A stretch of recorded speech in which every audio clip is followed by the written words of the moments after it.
قال يا قوم أرأيتم إن كنت على بينة من ربي ورزقني منه رزقا حسنا. நான்காவது வகுப்பிலே நாம் எல்லாம் இருந்து கொண்டிருக்கின்றோம். இந்த 3 வகுப்பிலும் நாம் படித்த விஷயங்கள்,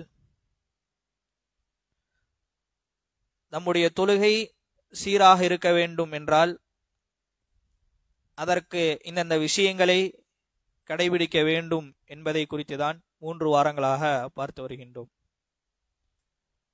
அதிலே முதலாவதாக நாம் பார்த்த செய்திகள் தொழுகையினுடைய நிபந்தனைகள், இரண்டாவதாக தொழுகையினுடைய ருக்கூன்கள், மூன்றாவதாக தொழுகையினுடைய வாஜிபாத்துகள், நான்காவதாக தொழுகையினுடைய சுன்னத்துகள். இந்த 4 விஷயங்களும் நாம் பார்த்து வந்தோம். அதிலே முதலாவதாக இருக்கக்கூடியது தொழுகையினுடைய நிபந்தனைகள். அந்த தொழுகையினுடைய நிபந்தனைகள்ல நம்ம மொத்தம் எத்தனை சொன்னோம்? 9. அந்த 9 நிபந்தனைகள்ல ஏதோ ஒரு நிபந்தனைகள் விடுபட்டு விட்டால் அந்த தொழுகை என்ன ஆகும்? அந்த தொழுகை முறிந்துவிடும். திரும்பி நம்ம மீண்டி தொழுகக்கூடியவங்களா இருக்கணும். அடுத்தது இரண்டாவது சட்டமாக தொழுகையினுடைய ருக்கூன்கள். மொத்த ருக்கூன்கள் எத்தனை? 14. இந்த 14ல ஏதோ ஒரு ருக்கூனை நம்ம விட்டுட்டோம் அப்படின்னா அந்த தொழுகை நம்ம திரும்பி அந்த தொழுகையை மீட்டு தொழுகணும். சரிங்களா? அடுத்து தொழுகையினுடைய வாஜிபாத்துகள் மொத்தம் எத்தனை? தொழுகையினுடைய வாஜிபாத்துகள் மொத்தம் 8. இதை பொறுத்த வரைக்கும் நம்ம மறந்துட்டு தெரியாம விட்டுட்டோம் அப்படின்னா கடைசியா சஜிதா சஹு செய்யணும். அதே போல தொழுகையினுடைய சுன்னத்துகள் எடுத்துட்டோம் அப்படின்னா மொத்தம் எத்தனை? 2 விஷயங்கள் சொன்னோம். ஒன்னு சொல் சார்ந்த சுன்னத்துகள், செயல் சார்ந்த சுன்னத்துகள். சொல் சார்ந்த சுன்னத்துகள்ல மொத்தம் எத்தனை? 7. செயல் சார்ந்த சுன்னத்துகள்ல மொத்தம் 5 சொன்னோம். இதுல நம்ம ஏதாவது மறந்து விட்டுட்டோம் அப்படின்னா சஜிதா சஹு செய்ய வேண்டிய அவசியம் கிடையாது. இதுதான் நம்ம கடமையாக்கப்பட்ட தொழுகையில பேண வேண்டிய மிக மிக முக்கியமான சட்டதிட்டங்கள். இந்த 4 விஷயங்கள்ல தான் உள்ளடக்கி இருக்கு. இந்த 4 விஷயங்களும் நம்முடைய தொழுகையில கண்டிப்பாக இருக்கணும். நம்ம இடத்துல தொழுகையில ஏதாவது தவறுகள் ஏற்பட்டுருச்சு அப்படின்னா நாம என்ன செய்யணும்னா இந்த 4 விஷயங்களோடு தான் ஒப்பிட்டு பார்க்கணும். நான் தொழுகையில எங்க தவறு செஞ்சேன், நான் இந்த இடத்துல தவறு செஞ்சேன் அப்படின்னா இந்த தொழுகை முடிந்து விட்டது.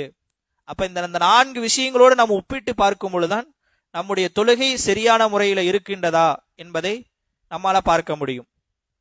அதே போல இந்த 4 விஷயங்களையும் நம்ம கண்டிப்பாக மனனம் செஞ்சு வச்சுக்கணும். நமக்கு கண்டிப்பா தேவைப்படக்கூடிய ஒன்றுதான்.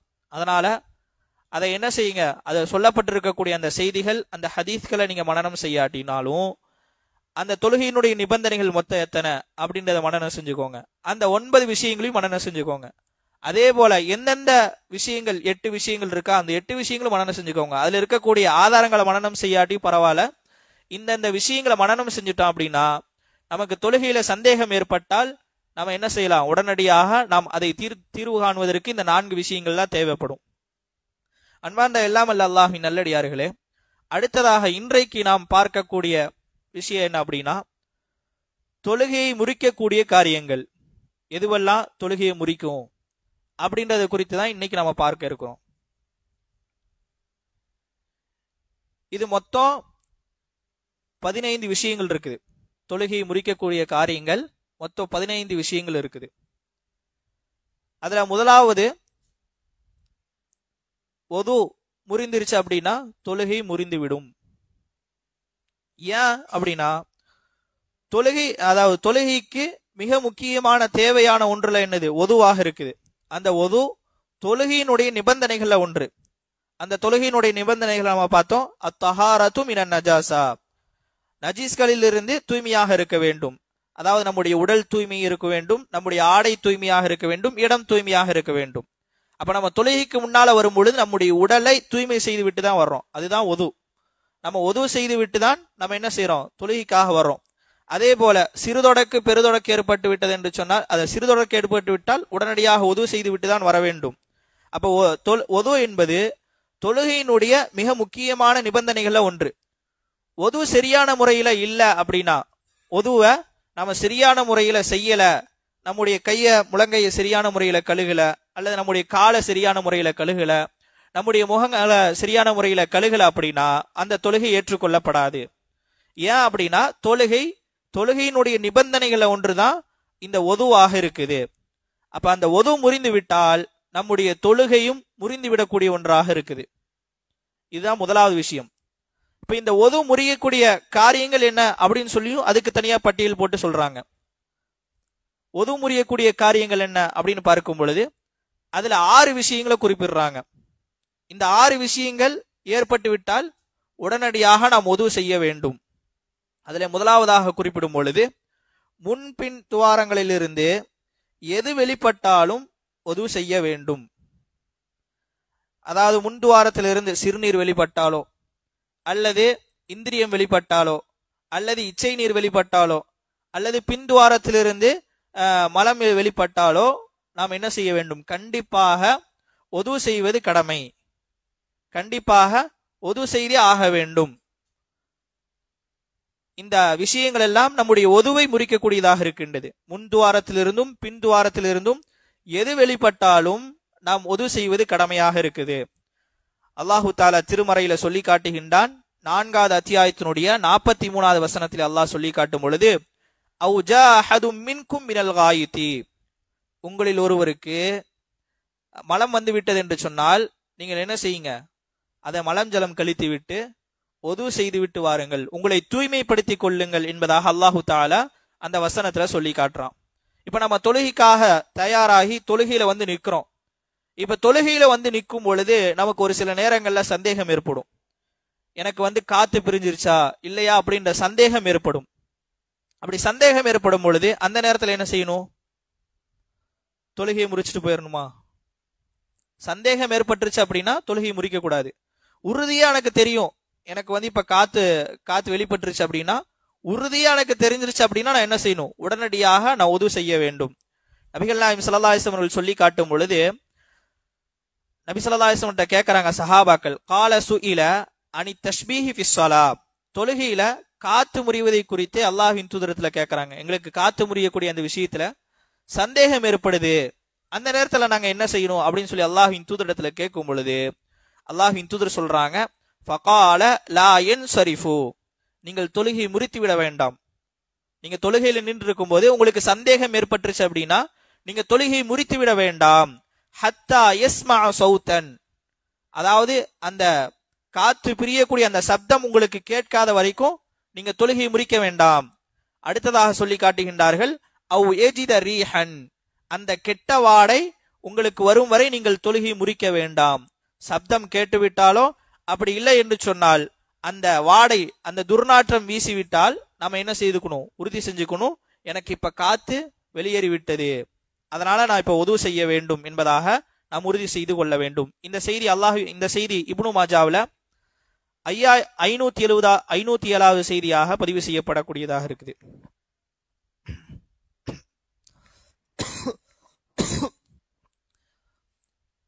இப்ப இமாமா நின்று தொழு வைக்கிறாங்க, அவங்களுக்கு காத்து பிரிஞ்சிருச்சு அப்படின்னா அவங்க என்ன செய்யணும், அவங்களும் இதே நிலைதான். எந்த தொழுகையை எந்த ரக்காயத்துல தொழுதுட்டு இருக்கிறாங்களோ அந்த ரக்காயத்துல அப்படியே திரும்பி அவர் என்ன செய்யணும், உது செய்ய போகணும். இப்ப என்ன செய்யணும், பின்னால நிக்கக்கூடியவங்க முன்னால வந்து அவங்க இமாமத் செய்ய வேண்டும். பின்னால அதாவது சென்டர்ல யார் இக்காம சொல்றக்கா நின்று இருக்கிறாங்களோ அவங்க என்ன செய்யணும், இமாமோட இடத்த வந்து அவங்க பூர்த்தி செஞ்சு அவங்க அப்படியே தொடர்ச்சியா தொழுகையை தொழுகணும். இப்ப இமாம் தொழு வைக்கிறாரு, 2வது ரக்காயத்துல அவருக்கு காத்து பிரிஞ்சிருச்சு அப்படின்னா அவர் என்ன செஞ்சிடணும், உடனடியாக அவர் தொழுகை விட்டு சென்றணும். அப்ப பின்னால் இருக்கக்கூடிய அவர் வந்து என்ன செய்யணும், நான் எதுல விட்டேன், அப்படி நான் தக்பீர் கட்டக்கூடிய நிலையில நான் விட்டுட்டு போனேன்னா அந்த தக்பீர் கட்டக்கூடிய நிலையில இருந்து அவர் தொடங்கி அதற்கு பிறகு தொழுகை முடிக்க வேண்டும். இதுதான் தொழுகையினுடைய சட்டங்கள்ல மிக முக்கியமான ஒன்று. அதுல உது முறியக்கூடிய காரியங்கள்ல முதலாவது விஷயம். 2வது விஷயம் என்ன அப்படின்னா, இப்ப முன் பின் துவாரங்கள்ல இருந்து எது வெளிப்பட்டாலும் ஒது முறிந்துவிடும். இரண்டாவதாக முன்பின் துவாரங்கள் அல்லாத வேறு இடங்கள்ல இருந்து வெளிப்பட்டால் ஒது முறிந்துவிடும். உதாரணமாக வாயிலிருந்து தொடர்ச்சியா நமக்கு வாந்தி வந்துகிட்டே இருந்துச்சு அப்படின்னா ஒது முறிந்துவிடும். அதே போல ரத்தம் அப்படின்றது தொடர்ச்சியா வந்துகிட்டே இருந்துச்சு அப்படின்னா ஒது முறிந்துவிடும். இப்ப கொஞ்சம் தான் வாந்தி வருது, இப்ப ஒரு முறை வாந்தி எடுத்துட்டார் அப்படின்னா அவருடைய ஒது முறியாது. அதே மாதிரி கையில அடிபட்டுருச்சு, கொஞ்சமா தான் ரத்தம் வந்திருக்கு அப்படின்னா அவருடைய ஒதுவும் முறியாது. அது போ மாறாக தொடர்ச்சியா வாந்தி வந்துட்டே இருந்தது, தொடர்ச்சியா ரத்தம் வந்துகிட்டே இருக்கு அப்படின்னா அவர் தொழுகைக்கு வரும் பொழுது மீண்டும் ஒது செய்து விட்டு தான் வர வேண்டும். இதற்கான ஆதாரங்கள் அப்படின்னு பார்க்கும் பொழுது அவங்க இமாம்கள் குறிப்பிடும் பொழுது அவங்க சொல்லக்கூடிய விஷயங்கள் பேணுதல் அப்படின்ற அடிப்படையில நீங்கள் இவ்வாறு செய்வது நல்லது, சிறந்தது அப்படின்றத இமாம்கள் என்ன செய்யறாங்கன்னா குறிப்பிடுறாங்க. அப்போ ஒது முறியக்கூடிய இரண்டாவது காரியம் முன்பின் துவாரங்கள் அல்லாத வேறு இடங்கள்ல இருந்து வேறு வழியாக ரத்தமோ அல்லது வாந்தியோ ஏற்படும் பொழுது ஒது முறியக்கூடிய ஒன்றாக இருக்கின்றது. மூன்றாவதாக மயக்கம் அல்லது தூக்கத்தினால் சுய நினைவை இழந்தால் ஒது முறிந்துவிடும். நம்ம மயக்கம் போட்டுட்டோம் அப்படின்னா நம்முடைய ஒது முறிந்துவிடும். அதே போல சுயநினைவற்ற, அதாவது சுயநினைவு இல்லாத நிலையில தூக்கம் ஏற்பட்டுருச்சு, அந்த அளவுக்கு நம்ம தூங்கிட்டோம் அப்படின்னாலும் ஒது முறிந்து விடக்கூடிய ஒன்றாகத்தான் இருக்குது. அல்லாஹ்வின் தூதர் சொல்லி காட்டும் பொழுது ஃபமன் நாம ஃபல்யதவத்த, யார் உறங்கி விடுகின்றார்களோ ஃபல்யதவத்த, அவர் ஒது செய்து கொள்ளட்டும் என்பதாக அல்லாஹ்வின் தூதர் சொல்லி காட்டுறாங்க. இந்த ஹதீஸ் இப்னு மாஜால 470வது செய்தியாக பதிவு செய்யப்படுகிறது. அதுவே வேறொரு ஹதீஸ்ல அல்லாஹ்வின் தூதர் சொல்லி காட்டும் பொழுது அனஸ் ரலியல்லாஹு அன்ஹு قال كان அஸ்ஹாபு ரசூலில்லாஹி ஸல்லல்லாஹு அலைஹி வஸல்லம், அல்லாஹ்வின் தூதருடைய தோழர்கள் யனாமூன தூங்கிக் கொண்டிருந்தார்கள், சும்ம யுஸல்லூன தூங்கிக் கொண்டு பிறகு தொழுதார்கள், வலா யதவத்தஊன ஆனால் அவர்கள் ஒது செய்யவில்லை என்பதாக அனஸ் ரலியல்லாஹு அவர்கள் அறிவிக்கின்றார்கள். இப்ப முன்னால் இருக்கக்கூடிய ஹதீஸை பார்க்கும் பொழுது நீங்கள் தூங்கிவிட்டால் ஒது செய்ய வேண்டும் என்பதாக குறிப்பிடுறாங்க. இரண்டாவது ஹதீஸை பார்க்கும் பொழுது சஹாபாக்கள் தூங்கிவிட்டு ஒது செய்யாமல் தொழுதார்கள் என்பதாக இரண்டாவது ஹதீஸாக பதிவு செய்யறாங்க. இப்ப இந்த ரெண்டு ஹதீஸை பார்க்கும் பொழுது இந்த ரெண்டு ஹதீஸிலிருந்து நமக்கு எதை புரிய வருகின்றது அப்படின்னா, முதலாவது ஹதீஸ் நம்ம சுயநினைவற்ற நிலையில நம்ம தூங்கிட்டோம் அப்படின்னா கண்டிப்பாக நாம் ஒது செய்ய வேண்டும், கண்டிப்பாக நாம் ஒது செய்தே ஆக வேண்டும். இரண்டாவது ஹதீஸ் என்ன சொல்ல வராங்க அப்படின்னா, இரண்டாவது ஹதீஸ்ல சஹாபாக்கள் தூங்கிவிட்டு ஒது செய்யாமல் தொழுதார்கள் என்பதாக குறிப்பிடும் பொழுது அவர்கள் சிறுதூக்கம் நம்முடைய ஒதுவை முறிக்காது. பொதுவாக ஃபஜ்ருடைய நேரங்களில் என்ன செய்வாங்க அப்படின்னா, சீக்கிரம் வந்துட்டாங்க அப்படின்னா, சஹாபாக்கள் சீக்கிரம் வந்துட்டாங்க அப்படின்னா சுன்னத்தெல்லாம் தொழுதுட்டு கொஞ்ச நேரம் என்ன செய்வாங்கன்னா தூங்கிடுவாங்க. அடுத்து தொழுகைக்காக நேரம் வரும்போது எழுந்திருத்து அந்த இக்காம சொன்னதற்கு பிறகு சஃபுல நின்று தொழுகக்கூடியவங்களாகத்தான் இருப்பாங்க. இது அவங்களுடைய வழிமுறைகளாக இருந்தது. சிறுதூக்கம் நம்முடைய ஒதுவை முறிக்காது. ஏன் அப்படின்னா சிறுதூக்கம் அப்படின்றது நம்ம சுயநினைவோடு தான் இருப்போம். நடக்கக்கூடிய விஷயங்கள் என்ன செய்யும்னா, நமக்கு ஒரு சில விஷயங்கள் என்ன ஆகும்னா நமக்கு அது ஞாபகத்துல வரும், நம்முடைய செவிகள் அது கேட்கக்கூடியதாக இருக்கும். ஆனா ஆழ்ந்த தூக்கத்தை நம்ம எடுத்துக்கிட்டோம் அப்படின்னா அது அவ்வாறல்ல. அது என்ன ஆகும் அப்படின்னா முழுமையா நம்ம எந்த நிலையில இருக்கிறோம், என்ன நடக்குது அப்படின்றதே நமக்கு தெரியாது. ஆழ்ந்த தூக்கம் என்ன நடக்குதுன்னே தெரியாது. நம்ம எழுப்பி விட்டதற்கு பிறகுதான் இந்த செயல் நடந்திருக்குது அப்படின்னு நமக்கு தெரியக்கூடியதாக இருக்குது. அப்ப நம்ம பல நேரங்கள்ல நம்ம இந்த விஷயங்களை செய்யக்கூடிய தவறுகள் என்ன அப்படின்னா, ஜுமாவுடைய நாள்ல இமாம் மெம்பர்ல ஏறிட்டாங்க அப்படின்னா கீழே அமர்ந்திருக்கக்கூடியவர்கள் பல நபர்கள் என்ன செய்யறாங்க அப்படின்னா தூங்கிடுறாங்க. இங்க இமாம் சலான் சொல்லிட்டு தூங்குனா அவரும் அங்க கீழே உட்கார்ந்து சலான் சொல்லிட்டு தூங்கிடுறாரு. எப்ப எது வரைக்கும் இமாம் வாஹிர் தவானன் அல்ஹம்துலில்லாஹ் என்று சொல்லி முடிக்கிற வரைக்குமே அவர் தூக்கத்தினுடைய நிலையில் தான் இருக்கிறாரு. பிறகு வாஹிர் தவான சொல்லி முடிச்சாச்சா, அடுத்து இக்காம சொல்லப்பட்ட உடனடியே எந்திரிச்சு அப்படியே சஃபுல நின்றது. அப்ப கிட்டத்தட்ட அந்த 3/4 மணி நேரம் இமாம் என்ன சொன்னாங்கன்னு தெரியாது, எது சம்பந்தமா சொல்லி காட்டினாங்க அப்படின்னு தெரியாது, என்ன நிகழ்வு நடந்தது அப்படின்னு தெரியாது.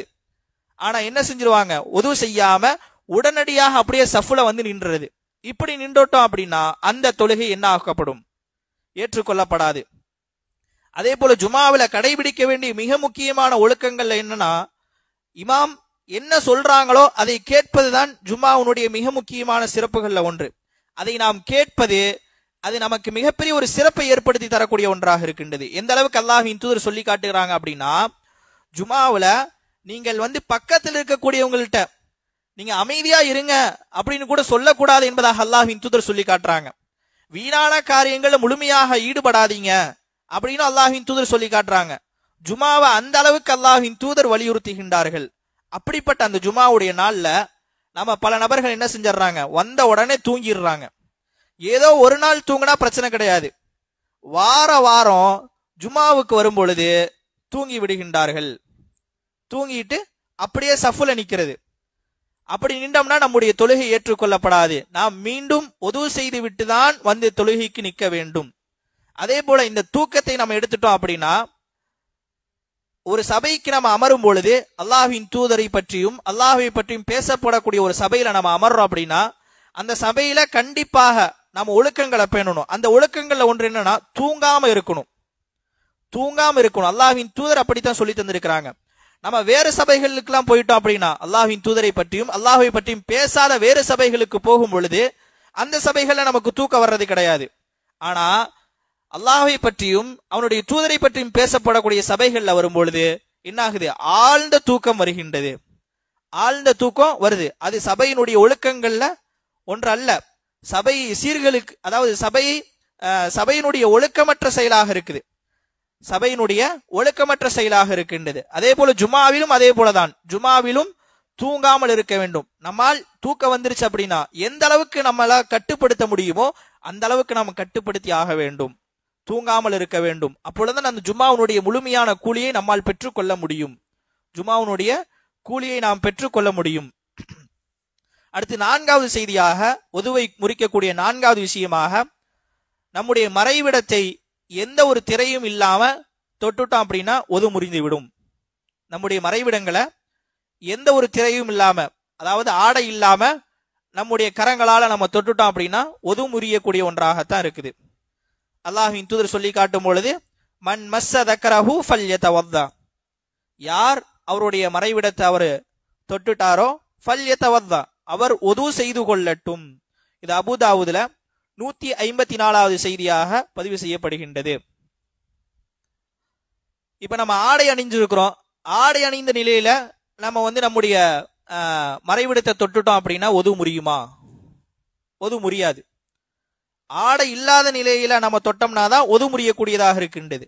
அதுவே ஆடை அணிந்த நிலையில இச்சையோடு நம்ம தொடும் பொழுது என்ன ஆகிறோம், அது ஒது முறிந்து விடும். நாம் மீண்டும் ஒது செய்ய வேண்டியது அவசியமாக இருக்கின்றது.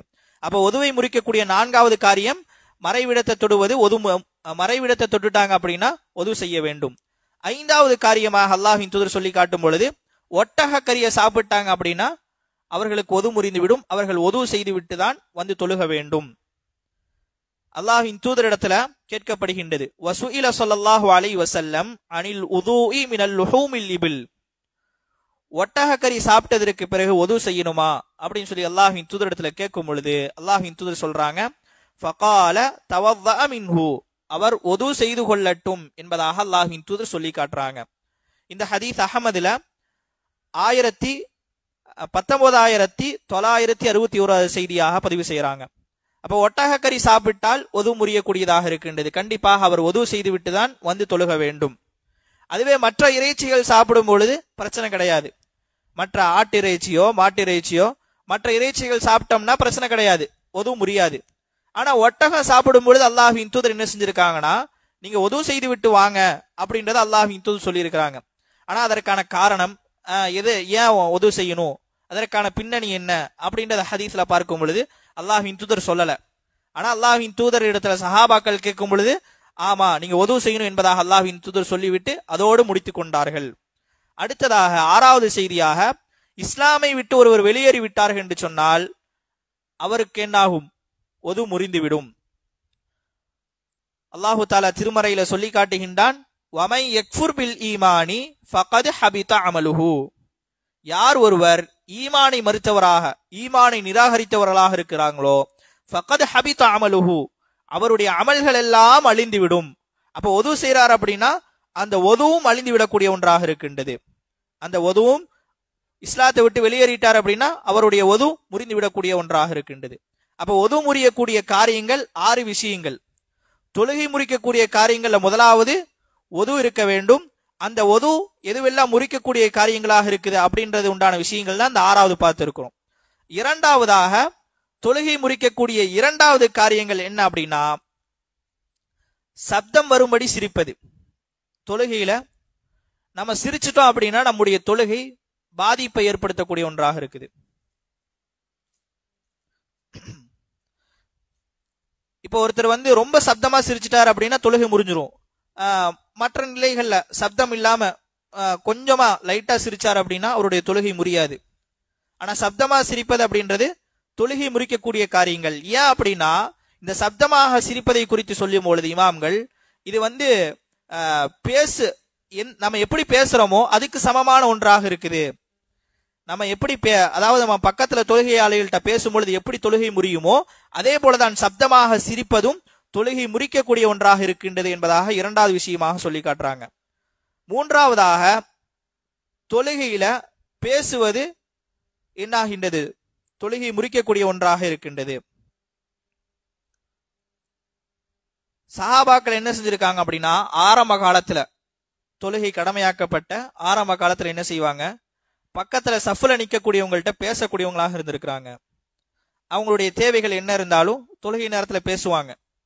அதை பார்த்துட்டு அல்லாஹு தாலா என்ன செய்யறானா ஒரு வசனத்தை இறக்குகின்றான். அல்லாஹ்வின் அந்த செய்தி புகாரியில 1200வது செய்தியாக பதிவு செய்யப்படுகின்றது. அல்லாஹ்வின் தூதர் சொல்றாங்க, இன்னா குன்னா லனதகல்லமு ஃபி ஸலாத்தி அலா அஹ்தின் நபி ஸல்லல்லாஹு அலைஹி வஸல்லம். நாங்கள் அல்லாஹ்வின் தூதருடைய காலத்துல பேசக்கூடியவர்களாக இருந்தோம், தொழுகையில பேசக்கூடியவர்களாக இருந்தோம். யுகல்லிமு அஹதுனா சாஹிபுஹு, எங்களுடைய சகோதரரிடத்துல நாங்கள் பேசுவோம்.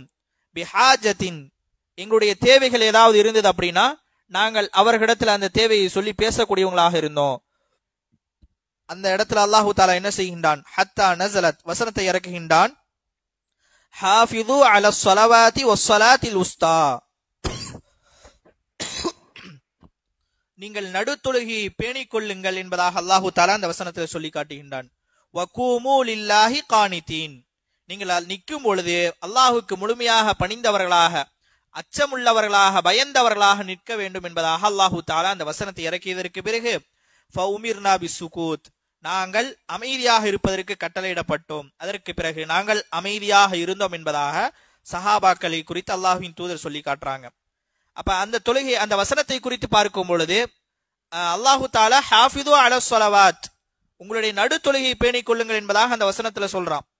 அந்த வசனத்துல நடு தொழுகையை குறித்து சொன்னாலும் எல்லா தொழுகையிலும் எப்படி இருக்க வேண்டும், பேசாமல் அமைதியாக நிற்க வேண்டும். பேசிவிட்டோம் என்று சொன்னால் நம்முடைய தேவைகள் ஏதாவது இருந்தது அப்படின்னா அதை நம்ம தொழுகை முடிந்ததற்கு பிறகுதான் கேட்கணும், தொழுகையில நம்ம கேட்கக்கூடாது. ஏன்னா சஹாபாக்குடைய காலத்தில் இருந்ததுனால அல்லாஹ்வின் தூதர் என்ன செஞ்சிருக்கிறாங்க, அதை தடை செய்திருக்கின்றார்கள். அடுத்தது 4வது விஷயமாக, இப்ப நம்ம தொழுகையை தொழுகிறோம். நம்ம தொழுகும் பொழுது மிக முக்கியமாக நமக்கு அல்லாஹ்வின் தூதர் காட்டி தந்த விஷயங்களை ஒன்று என்னன்னா சுத்ரா வைக்கணும் அப்படின்னு சொல்லியிருக்கிறாங்க. சுத்ரா அப்படின்றது தடுப்பு. நம்ம இப்ப 2வது சஃப்ல நிக்கிறோம், இந்த சஃப்ல யாரும் கிடையாது, 1வது சஃப்ல யாரும் கிடையாது.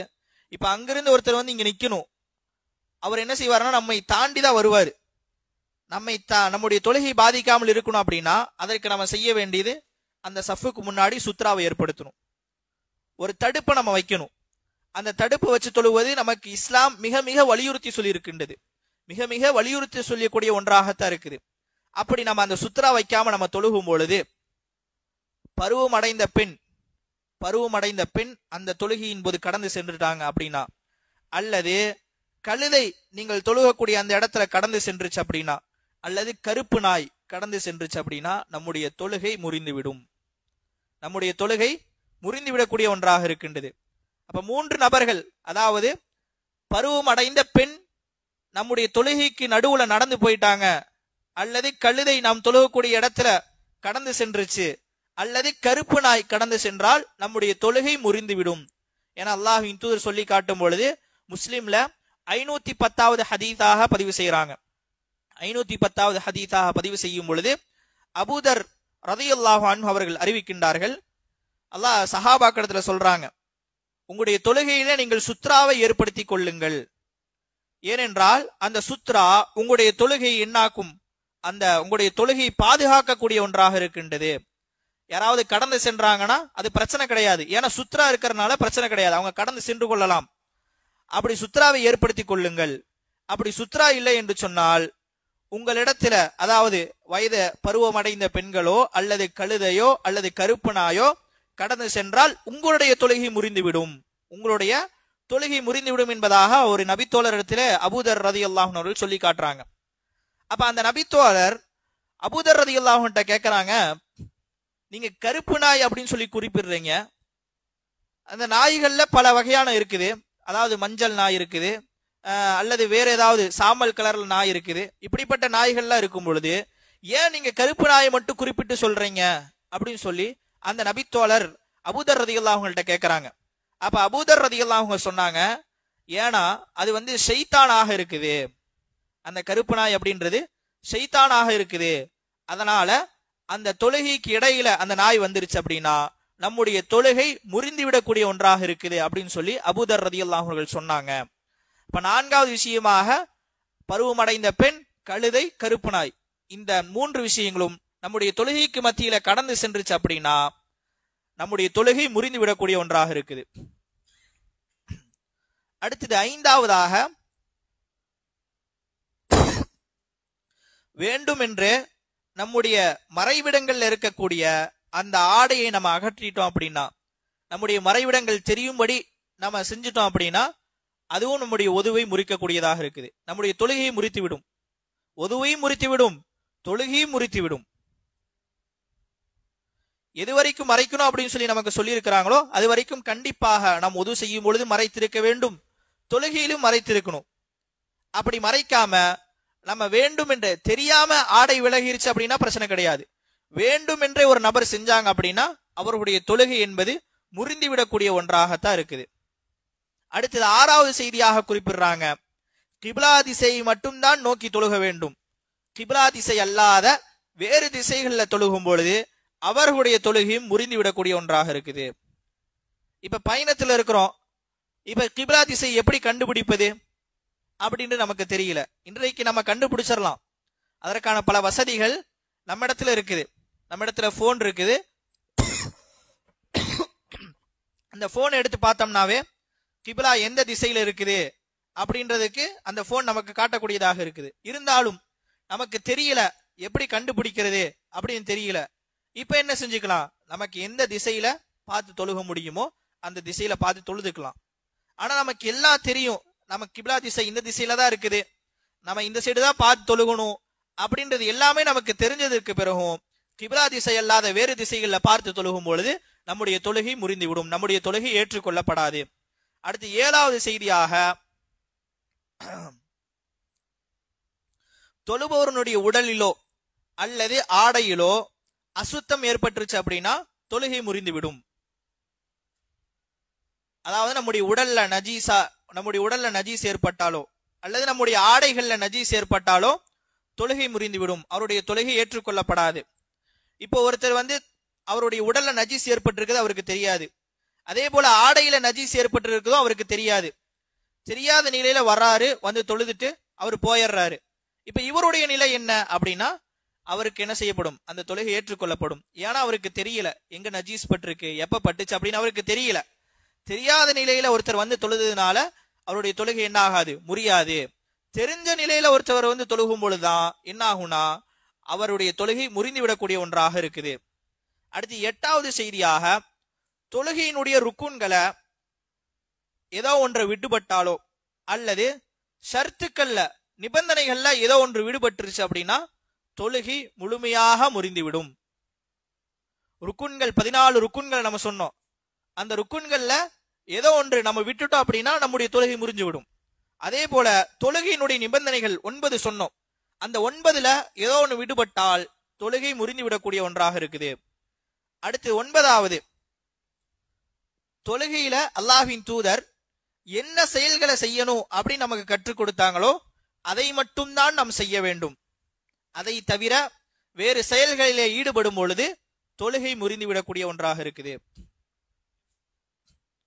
10வது செய்தியாக, தொழுகையில நம்ம நிக்கிறோம், நம்மளால நிக்க முடியல அப்படின்னா சாஞ்சி நின்றுக்கலாம், பிரச்சனை கிடையாது. அதே போல அவர் உட்கார்ந்து தொழுதுக்கலாம், பிரச்சனை கிடையாது. அதுவே அவருக்கு நின்று தொழுக முடியும், நின்று தொழுக முடியும், சாயாம நின்று தொழுக முடிந்ததற்கு பிறகும் சாய்ந்து தொழுகிறாரு, உட்கார்ந்து தொழுகிறாரு, சாய்ந்து தொழுகிறாரு அப்படின்னா அவருடைய தொழுகையும் என்ன ஆகிரும், முறிந்து விடக்கூடிய ஒன்றாக இருக்குது. அடுத்ததாக 11வதாக குறிப்பிடுறாங்க, ருக்குன்கள்ல ஏதோ ஒன்று செயல்களை அதிகமாக நம்ம செஞ்சுட்டோம் அப்படின்னா,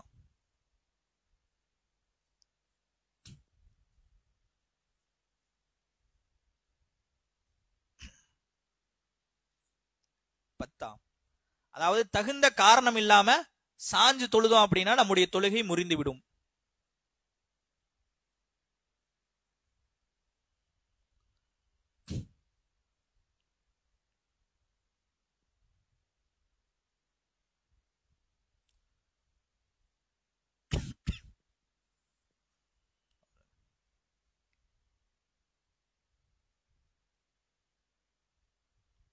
பதினொன்னாவது, தொழுகையில் இருக்கக்கூடிய அந்த ருக்கூன்களை நம்ம வேண்டும் என்றே அதிகப்படியாக செஞ்சோம் அப்படின்னா தொழுகை முறிந்துவிடும். உதாரணமாக, ருக்கு அப்படின்றது ஒரு ரக்காயத்துல ஒரு முறைதான் செய்ய வேண்டியது.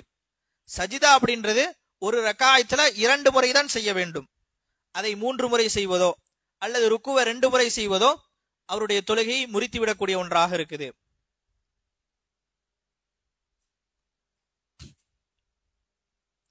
பனிரெண்டாவதாக, ருக்குன்களை நாம சரியான முறையில வரிசைப்படி மட்டும்தான் செய்ய வேண்டும். அந்த வரிசை மாற்றி நம்ம அமைக்க கூடாது. வரிசை மாத்தி நம்ம செஞ்சோம் அப்படின்னா நம்முடைய தொழுகை முறிந்துவிடும். தக்பீர் கட்டினா முதலாவது தக்பீர் தான் கட்டணும், 2வது ருக்கு செய்யணும், 3வது சஜிதா செய்யணும். இந்த ஆர்டர்ல தான் நம்ம செய்யணும். அந்த ஆர்டரை நம்ம மாற்றி அமைச்சிட்டோம் அப்படின்னா நம்முடைய தொழுகை முறிந்து விடக்கூடிய ஒன்றாகத்தான் இருக்குது.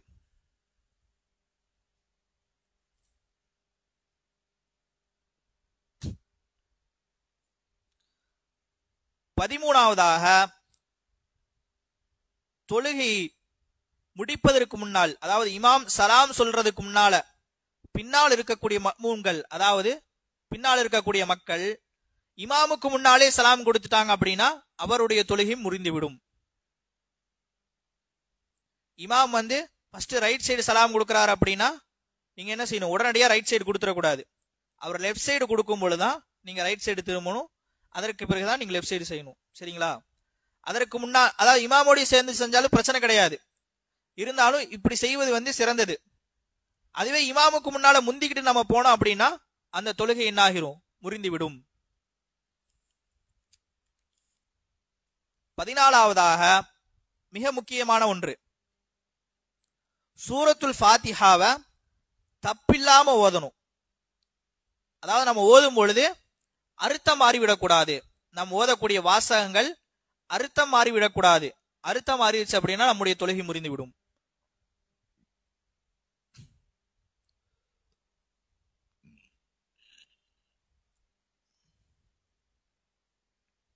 ஒவ்வொரு தொழுகைக்கும் தேவையான மிக முக்கியமான ஒன்று சூரத்துல் ஃபாத்திஹா. எல்லா ரக்காயத்திலும் ஓதியே ஆக வேண்டும். அல்லாஹ்வின் தூதர் நமக்கு காட்டி தந்திருக்கிறாங்க. அந்த சூரத்துல் ஃபாத்திஹாவை அழகான முறையில எப்படி ஓத வேண்டுமோ, எந்த அடிப்படையில ஓத வேண்டுமோ அந்த அடிப்படையில ஓதணும். ஏன் அப்படின்னா, ஒரு சில எழுத்துக்கள் மாறும் பொழுதே உடனடியாக என்ன ஆயிரும் அப்படின்னா அர்த்தங்கள் மாறிவிடும். அர்த்தங்கள் மாறிவிடும். உதாரணமாக சொல்லணும் அப்படின்னா, அல்லாஹ் திருமறை குர்ஆன்ல ஹலக அப்படின்ற வார்த்தையை பயன்படுத்துறான். ஹலக அப்படின்னா ஹா, புள்ளி வச்ச ஹா. ஹலக அப்படின்னா படைத்தான் அப்படின்ற ஒரு அர்த்தம் வருது. அதுவே அந்த புள்ளி வச்ச ஹாவை புள்ளி வைக்காத ஹாவாக நம்ம உச்சரித்தோம் அப்படின்னா, அதாவது ஹலக்க அப்படின்னு நம்ம உச்சரிச்சோம் அப்படின்னா, அதாவது முடி சிரைக்கக்கூடியவன் அப்படின்ற அர்த்தத்துக்கு வந்துடும். இப்படி பல உதாரணங்களை சொல்லலாம். குர்ஆன்ல பல இடங்கள்ல நம்ம என்ன செய்யறோம்னா, முதலாவதாக அல்ஹம்துலில்லாஹ் ஹா என்கின்ற உச்சரிப்பு வரணும். என்ன செஞ்சிருவோம், அல்ஹம்துலில்லாஹ் அப்படின்னா அது அர்த்தமே மாறிவிடக்கூடிய ஒன்றாக இருக்குது. இப்படித்தான் நம்ம அந்த அல்ஹம் சூராவை நாம சூரத்துல் ஃபாத்திஹா ஒவ்வொன்றையும் நாம் ஓதும் பொழுது அதனுடைய உச்சரிப்புகளோடு ஓத வேண்டும். அர்த்தம் மாறாதபடி நம்ம ஓத வேண்டும். அர்த்தம் மாறிடுச்சு அப்படின்னா அந்த தொழுகை முறிந்து விடக்கூடியதாக இருக்குது. 15வது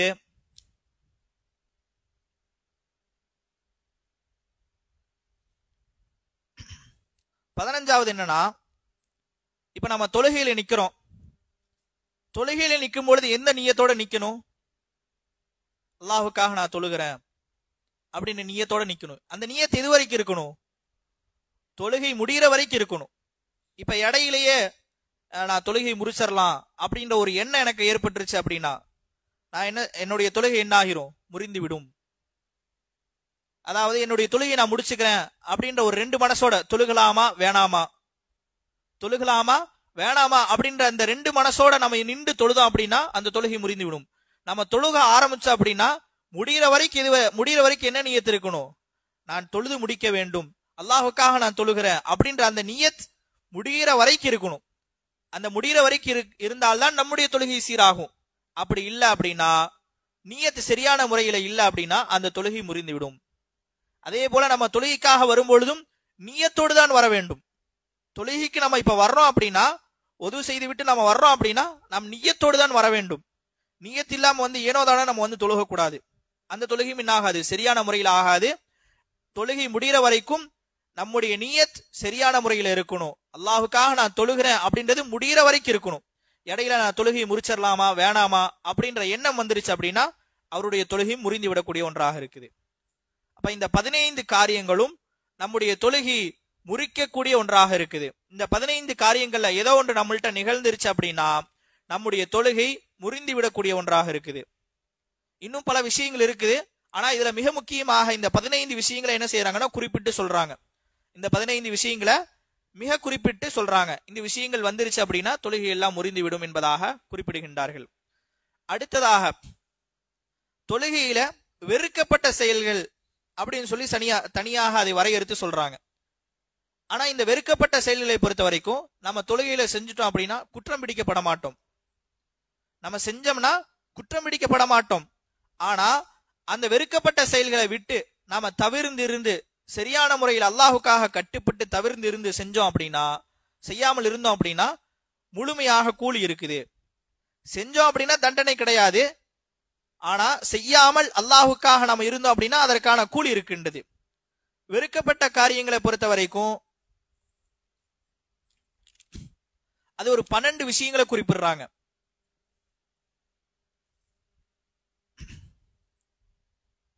தொழுகையில வெறுக்கப்பட்ட காரியங்கள் 12 விஷயங்கள் இருக்குது. அதுல முதலாவது லுஹருடைய தொழுகை 4 ரக்காயத்தாக இருக்குது. இப்ப அந்த 4 ரக்காயத்துல 4 ரக்காயத்துகளையும் முதலாவது 2 ரக்காயத்துகள்ல சூரத்துல் ஃபாத்திஹா ஓத வேண்டும். அதற்கு பிறகு துணை சூரா ஓத வேண்டும். அதற்கு பிறகு மீதம் இருக்கக்கூடிய 2 ரக்காயத்துகள்ல சூரத்துல் ஃபாத்திஹா ஓதுனா போதுமானதாக இருக்குது. இப்ப இந்த 4 ரக்காயத்துகளை தொழுகும் பொழுது ஒருவர் துணை சூரா ஓதாம சூரத்துல் ஃபாத்திஹாவை மட்டுமே ஓதி தொழுகிறார் அப்படின்னா அந்த தொழுகை வெறுக்கப்பட்ட தொழுகை. அந்த தொழுகை அப்படிப்பட்ட தொழுகை தொழுகக்கூடாது. ஆனா தொழுகை முறிந்து விடுமா தண்டிக்கப்படுவார்களா அப்படின்னு கேட்டா கிடையாது. அவருடைய தொழுகை முறிந்து விடாது. ஏன்னா துணை சூரா அப்படின்றது தொழுகையினுடைய நிபந்தனைகள்ல ஒன்று கிடையாது. தொழுகையினுடைய சுன்னத்துகள்ல தான் என்ன செய்யறாங்கன்னா துணை சூறாவை கொண்டு வராங்க. கண்டிப்பாக நம்ம துணை சூறா ஓதியே ஆக வேண்டுமா அப்படின்னு கேட்டா பிரச்சனை கிடையாது. ஆனா அல்லாஹ்வின் தூதர் எப்படி தொழுதிருக்கிறாங்க அப்படின்னா முதல் 2 ரக்காயத்துகளை தொழுகும் பொழுது சூரத்துல் ஃபாத்திஹாவையும் ஓதுவார்கள், துணை சூறாவையும் ஓதுவார்கள். அப்ப நம்ம கண்டிப்பாக தொழுகையிலும் நம்ம என்ன செய்ய வேண்டும்? அதை பேண வேண்டும். நமக்கு தெரிஞ்ச எந்த சூறா தெரியுமோ, சின்ன சூறாவாக இருந்தாலும் சரி பெரிய சூறாவாக இருந்தாலும் சரி, முதல் 2 ரக்காயத்துகள்ல சூரத்துல் ஃபாத்திஹா ஓதிட்டோமா அடுத்ததாக துணை சூறா ஓத வேண்டும். அடுத்து 2வது ஒரே ரக்காயத்துல 2 முறையோ அல்லது பல முறையோ நம்ம சூரத்துல் ஃபாத்திஹா ஓதுவது.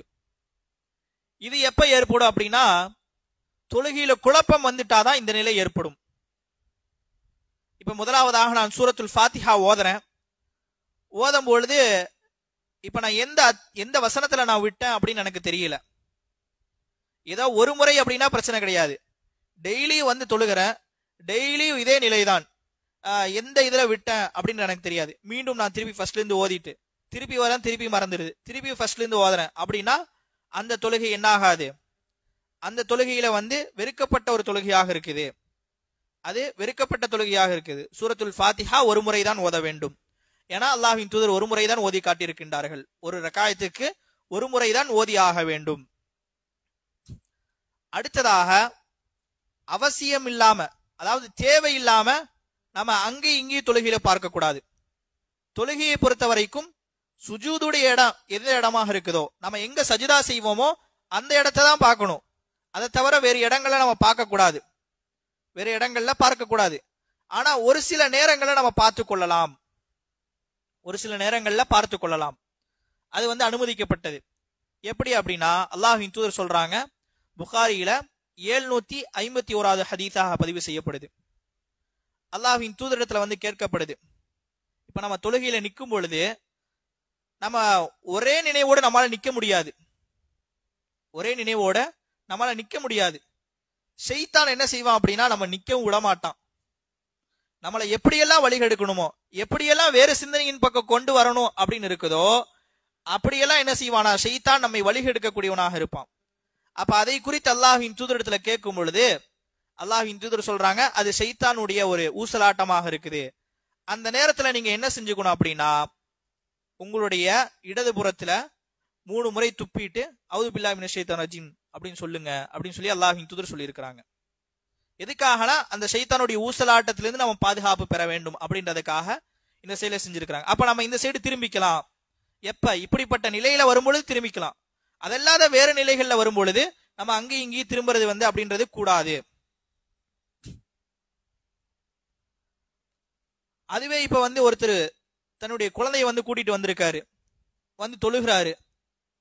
அப்படி தொழுகும் பொழுது குழந்தை வந்து அங்கேயும் இங்கேயும் விளையாடுது. இந்த சமயத்துல தன்னுடைய குழந்தையை பார்ப்பதற்காக என்ன செய்யலாம், தன்னுடைய முகத்தை மட்டும் திருப்பிக்கலாம். முகத்தை மட்டும்தான், அதாவது நம்ம திரும்பி பார்க்கலாம் அப்படின்றது முகத்தை மட்டும்தான் இப்படி அசைக்கணும். நம்முடைய பாடியை அப்படி திரும்ப கூடாது. அப்படி திரும்பிடுச்சுன்னா அது என்ன ஆகும், தொழுகை முறித்து விடும்.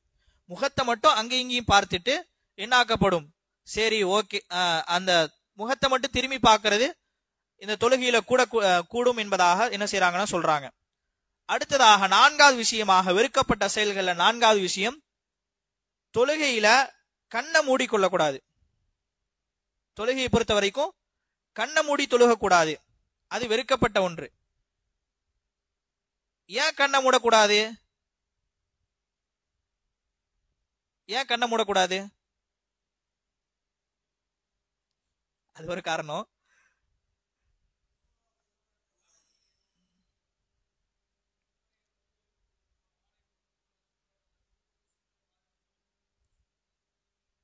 சரி, ஏன் மூடக்கூடாது அப்படின்னா, இஸ்லாமை பொறுத்த வரைக்கும் தனித்துவமானது, எல்லா விஷயங்களையும் தனித்துவமானது. மற்ற சூரியனை வணங்கக்கூடியவங்க, நெருப்பு வணங்கலாம் என்ன செய்வாங்க, எப்படி வணங்குவாங்க, கண்ணை மூடிட்டு. அப்ப அவங்க செயலுக்கு ஒப்பானதாக இருக்கிறதுனால அந்த கண்ணை மூடுறது வெறுக்கத்தக்க செயலாக இருக்குது.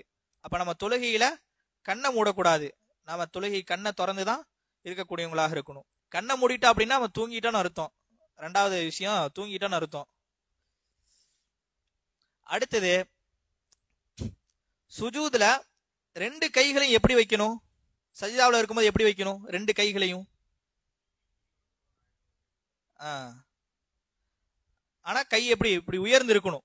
நம்ம தரையில கை வச்சுட்டு நம்முடைய இந்த கையும் என்ன செஞ்சிருக்கணும், இப்படி உயர்ந்து இருக்கணும். இப்படி வைக்க கூடாது, அது வெறுக்கத்தக்க செயல், அது வெறுக்கத்தக்க செயல். அதையும் அல்லாஹ்வின் தூதர் சொல்லி காட்டும் பொழுது புகாரியில 822வது செய்தியாக பதிவு செய்யறாங்க, இஅ்ததிலு ஃபி சுஜூத், உங்களுடைய சஜிதாவை நிதானமான முறையில அழகான முறையில செய்யுங்க. வலா யப்சுது அஹதுக்கும் திராஇஹி, உங்களில் ஒருவர் அவருடைய அந்த கையை வந்து இன்பசத்தல் கல்பு, அதாவது நாய் உட்காருவதை போல உங்களுடைய கையை வச்சு உட்காராதீங்க, சஜிதா செய்யாதீங்க. இப்ப நம்முடைய சஜிதால இருக்கும் பொழுது 2 கை உயர்ந்திருக்கணும். அதுக்காக வந்து நம்ம இப்ப வந்து சஃப்ல நிற்கும் பொழுது நெருக்கமாக நிக்கிறோம், அப்ப என்ன செய்யக்கூடாது, பக்கத்துல இருக்கவங்களுக்கு டிஸ்டர்ப் ஆகிற மாதிரி நம்ம செய்யக்கூடாது. ரொம்ப கையை உயர்த்தி இருக்கக்கூடாது. அந்த நேரத்துல இடத்துக்கு தகுந்த மாதிரி நம்ம என்ன செஞ்சுக்கணும், நம்முடைய உடல் அமைப்பை மாத்திக்கொள்ளணும். அந்த நேரத்துல இடத்துக்கு தகுந்த மாதிரி நம்முடைய கையை உயர்த்தி கொள்ள வேண்டும். அதுதான் மார்க்கம் சொல்லி தந்திருக்கக்கூடிய வழிமுறைகள்ல ஒன்று. நமக்கு இப்ப கையை உயர்த்தி தான் இருக்கணும் அப்படின்னா, தனியா இருக்கும் பொழுது நீங்க என்ன செஞ்சுக்கலாம், உங்களுடைய கைகளை நன்காக உயர்த்தி கொண்டு நீங்க தொழுகலாம், பிரச்சனை கிடையாது. அதுவே நம்ம கையை இப்படி வச்சுட்டு இருக்கக்கூடாது, தரையில முழுமையாக இப்படி வச்சுட்டு இருக்கக்கூடாது. ஏன் அப்படின்னா நாய் அப்படிதான் உட்காரும். அதனால அந்த நாயை போன்று நீங்க செய்யாதீங்க அப்படின்னு சொல்லி அல்லாஹ்வின் தூதர் சொல்றாங்க. அடுத்தது, தொழுகையில வீணான செயல்கள் அதிகமாக நம்ம ஈடுபடக்கூடாது. தொழுகையில வீணான செயல்கள் அதிகமாக ஈடுபடக்கூடாது. உதாரணமா, தொழுகைக்கு வந்ததற்கு பிறகுதான் என்னாகும், கையில அரிப்பெடுக்கும், காலில் அரிப்பெடுக்கும், முதுகுல அரிப்பெடுக்கும். ஒரு டைம்னா பிரச்சனை கிடையாது, ஒரு டைம்னா பிரச்சனை கிடையாது. தொழுகைக்கு வந்துட்டுல இருந்தே நம்ம சொரிஞ்சுக்கிட்டே இருந்துட்டு, நம்ம தலையை சொரிஞ்சுக்கிட்டு, இல்ல தலையை நேராக்கிட்டு, இல்ல கையை மடிச்சுக்கிட்டு அப்படிலாம் இருந்தோம்னா அது தொழுகையில வெறுக்கத்தக்க செயலாக இருக்குது. நம்முடைய செயல்பாடுகளை அதிகமாக நம்ம செய்யக்கூடாது. தொழுகையில எந்த செயல்பாடுகளை சொல்லி தந்திருக்கிறாங்களோ அந்த செயல்பாடுகளை தான் நம்ம செய்யணும். அதே போல 7வதாக, தொழுகையில நம்முடைய கைகளை இடுப்புல வைக்க கூடாது. நம்முடைய கைகள்ல இப்ப தக்பீர் கட்டிட்டு இப்படி நிக்கிறது அப்படிலாம் பண்ணக்கூடாது. ஏன்னா அல்லாஹ்வின் தூதர் தடுத்து இருக்கிறாங்க. அது யார் அப்படி இடுப்புல கை வைப்பாங்க அப்படின்னா யூதர்கள் தான் வைப்பாங்க. அதனால நீங்க அப்படி வைக்காதீங்க அப்படின்னு சொல்லி அல்லாஹ்வின் தூதர் என்ன செஞ்சிருக்காங்கன்னா தடை செஞ்சிருக்கிறாங்க. அடுத்து 8வது, நம்முடைய தோல் புஜங்கள்ல ஆடையை தொங்க விடுவதும், அதே போல வாயை திறக்காம அப்படியே தொழுகையில் நிற்பதும் வெறுக்கத்தக்க செயலாக இருக்குது. நம்ம துண்டை போடுறோம் அப்படின்னா அந்த துண்டை என்ன செய்யக்கூடாது, கழுத்துல போட்டு நின்று தொழுகக்கூடாது. ஏன் அப்படின்னா அது நம்முடைய தொழுகையில கவனத்தை சிதறடிக்கக்கூடிய ஒன்றாக இருக்கும், நம்முடைய கவனத்தை மாற்றி அமைக்கக்கூடிய ஒன்றாக இருக்கிறனால அதை அல்லாஹ்வின் தூதர் தடுத்திருக்கிறாங்க. அதே போல தொழுகையில வாயை திறக்காம இருக்கக்கூடாது, அமைதியா வாயை மூடிக்கிட்டு இருக்கக்கூடாது. அதையும் அல்லாஹ்வின் தூதர் சொல்றாங்க. அபூதாவூதுல 548வது செய்தியாக பதிவு செய்யப்படுது. அல்லாஹ்வின் தூதர் தடுத்திருக்கிறாங்க. அதாவது ஆடையில தொங்க போடுவது, ஆடையை தொங்க போடுவதும் வாயை அமைதியாக பொத்தி வைத்து கொண்டிருப்பதும் அல்லாஹ்வின் தூதர் தடை செஞ்சிருக்கிறாங்க. ஏன் வாயை திறக்கணும் அப்படின்னு சொல்றாங்க அப்படின்னா, நாம் செய்யக்கூடிய இபாதத்துகளை பொறுத்த வரைக்கும் நாவால மொழியணும், சொல்லணும். இப்ப நம்ம ஒரு துஆவை ஓதுறோம் அப்படின்னா நம்ம என்ன செய்யணும்னா நம்முடைய நாவுகள் அசையணும். அதுதான் மார்க்கம் சொல்லி தந்திருக்கின்றது. நாவுகள் அசையணும். அல்ஹம்துலில்லாஹி ரப்பில் ஆலமீன் என்று சொல்லும் பொழுதும், அல்லது துணை சூறாக்கள் ஓதும் பொழுதும், அல்லது சுபஹான ரப்பியல் ஆதீம், சுபஹான ரப்பியல் அலா என்று சொல்லும் பொழுதும் நம்முடைய நாவுகள் அசையணும். நாவுகள் அசைவதுதான் சரியான முறையில் இருக்கும். சரிங்களா? அடுத்ததாக, தொழுகையில எந்த ஒரு செயலையும் எடுத்துக்கொண்டோம்னா அப்படின்னா அது இமாம் செஞ்சதுக்கு பிறகுதான் செய்யணும். இமாம் செய்யறதுக்கு முன்னாடி நம்ம செய்யறது அப்படின்றது வெறுக்கத்தக்கது. அதை மார்க்கம் மிக கடுமையாக எச்சரிக்கின்றது. அல்லாஹ்வின் தூதரும் கடுமையாக எச்சரிக்கை செய்திருக்கின்றார்கள். எந்த அளவுக்கு அப்படின்னா, ஒருத்தர் இமாம் ருக்கு செய்வதற்கு முன்னால ருக்கு செஞ்சிட்டாரு, அல்லது இமாம் ருக்குல இருந்து எந்திரிப்பதற்கு முன்னால எந்திரிச்சிட்டாரு அப்படின்னா மார்க்கம் எந்த அளவுக்கு நமக்கு கடுமையாக எச்சரித்து சொல்லுது அப்படின்னு அல்லாஹ்வின் தூதர் சொல்லி காட்டுறாங்க. அவருடைய முகத்தை கழுதையை போன்று அல்லாஹ் ஆக்கட்டும், அவருடைய முகத்தை, அவருடைய தலையை கழுதையை போன்று ஆக்கட்டும் என்பதாக அல்லாஹ்வின் தூதர் என்ன செய்யறாங்கன்னா சொல்றாங்க. இந்த ஹதீஸும் புகாரியில 691வது செய்தியாக பதிவு செய்யப்பட்டிருக்குது.